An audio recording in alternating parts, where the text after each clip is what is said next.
Well, a baby needs a grandmother. You don't need that grandmother. Alright. What's that guy's name? I forget. Maury or something. You are the father. No, I'm not the father. I'm not at all. It doesn't even look like me.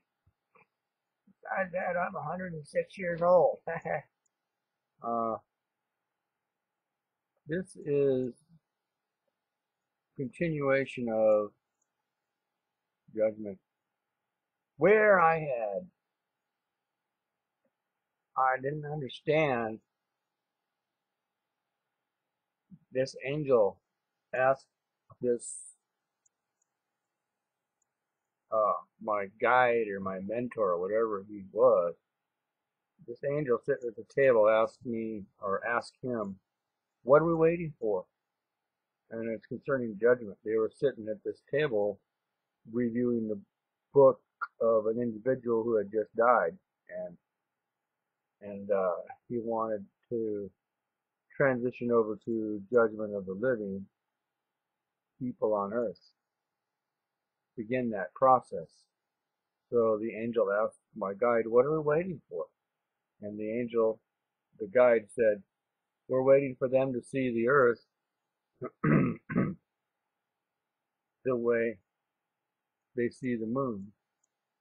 You see the moon the way we see the earth. We're waiting for them to see the earth the way we see it.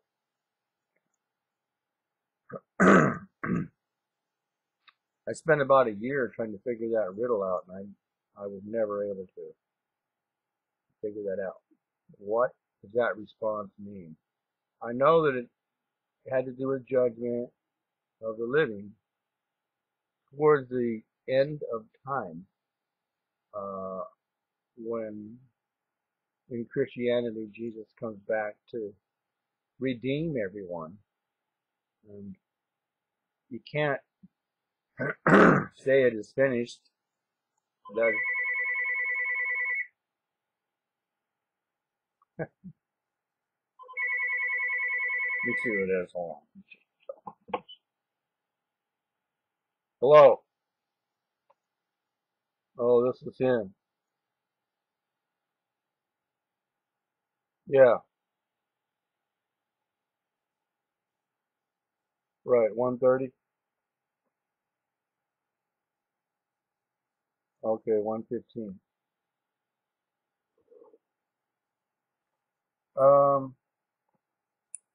We're changing it. Yeah. That's one.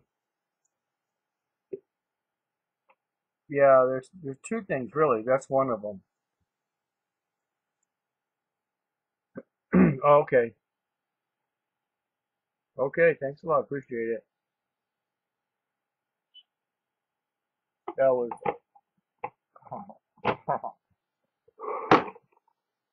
You know what? I don't even need these. I'm not using them.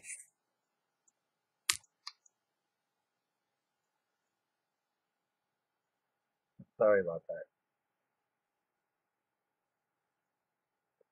What are we waiting for? We're waiting for them to see the earth the way we see it. You see the moon the way we see the earth. We're waiting for you to see the earth the way we see it. So I'm totally confounded by that forever. Over a year, I just don't know what it means to do a judgment. Then, this is a continuation of a judgment video. The link is on there. And at the very beginning of that video, the first one, I said that I'm sitting here, and I think I was talking to my wife. My wife is always there when something happens. So she said to me, we weren't even talking about this subject. We're just talking in general. And she said, what does the parable of the fig tree mean?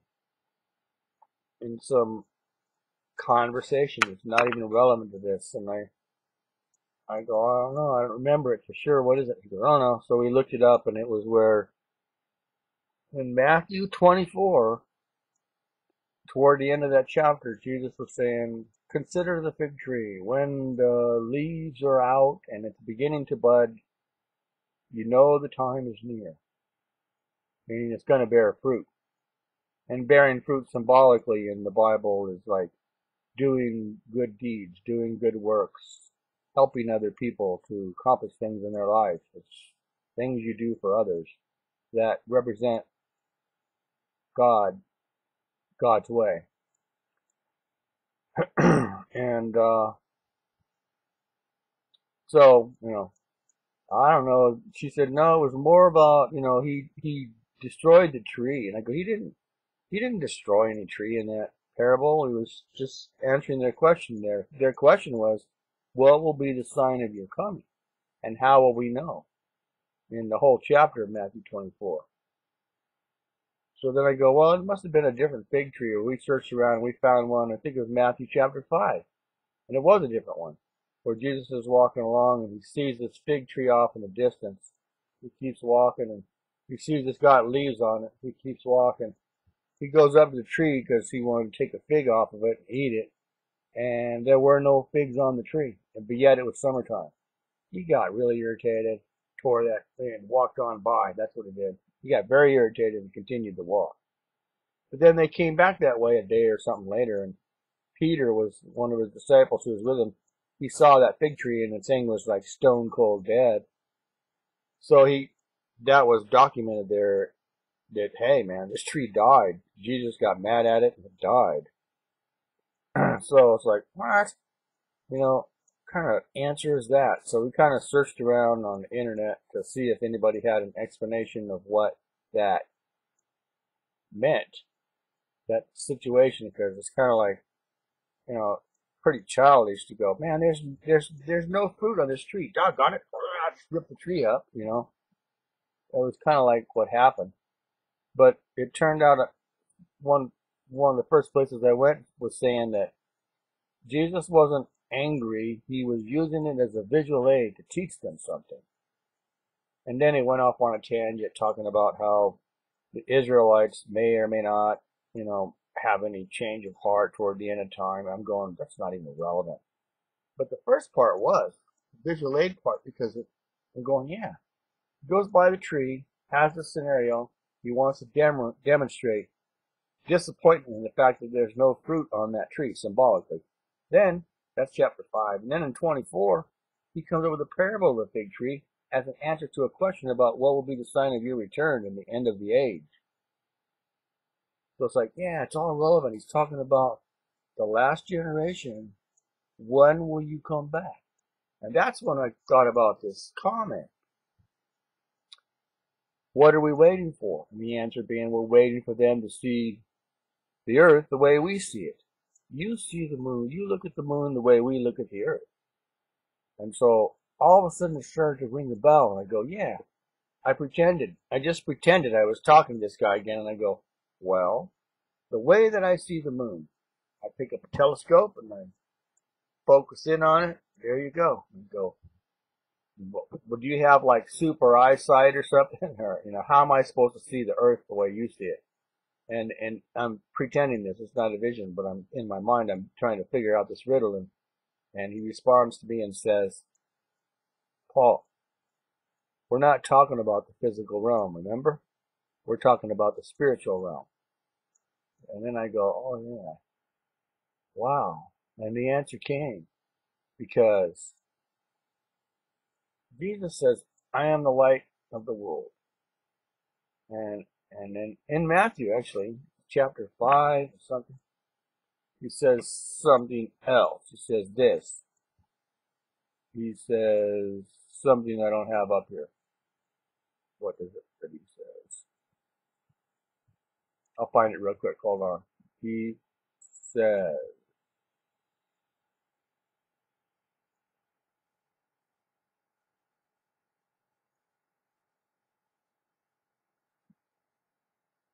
this. In Matthew chapter 5, he says, you are the light of the world. In fact, this is in the same chapter where that fig tree scenario is. This is on my website. You are the light of the world. A city on a hill cannot be hidden. Neither do people light a lamp and put it under a bowl. Instead, they put it on its stand and give light to everyone in the house. In the same way, let your light shine before men, that they may see your good deeds and praise your Father in heaven. Okay. So he's the light of the world, but yet I'm letting my light shine before men. So now I get it, because the sun and the light of the sun is symbolic of Jesus' light. He's the light of the world. That's what the sun does. Then the moon has no light of its own. The moon has a dark side. The moon would be totally dark without the sun. So letting my light shine before men makes me like the moon. I'm reflecting the light of Jesus on the earth.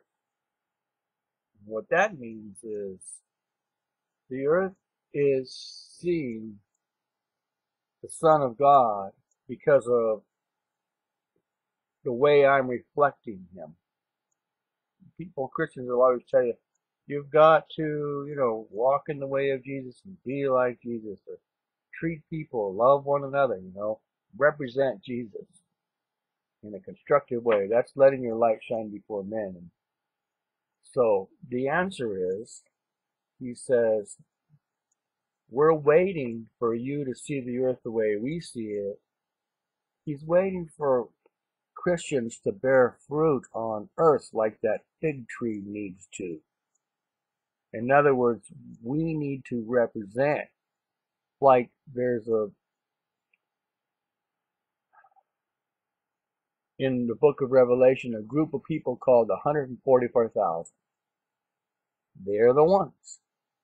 When that group of people exist and live appropriately, whether it be a combination of Buddhism and Islam and Christianity and Hinduism and all those religions, you glean out whatever truth is in each one of them, okay? Because everybody's trying to comprehend this without all the propaganda and the twisting of truth that comes from the devil and the darkness and his angels and his workers. You pull all that out and you get this ball. This is the whole ball of wax. That's the truth. And you put it on a whole generation, or 145,000 symbolically. That's it. Then we are seeing the earth the way they see it. And when that happens, the angel's question says, what are we waiting for? He says, nothing. We're good to go. I don't know if that makes any sense to you. If you've seen the first video, leave a comment. Thank you for listening.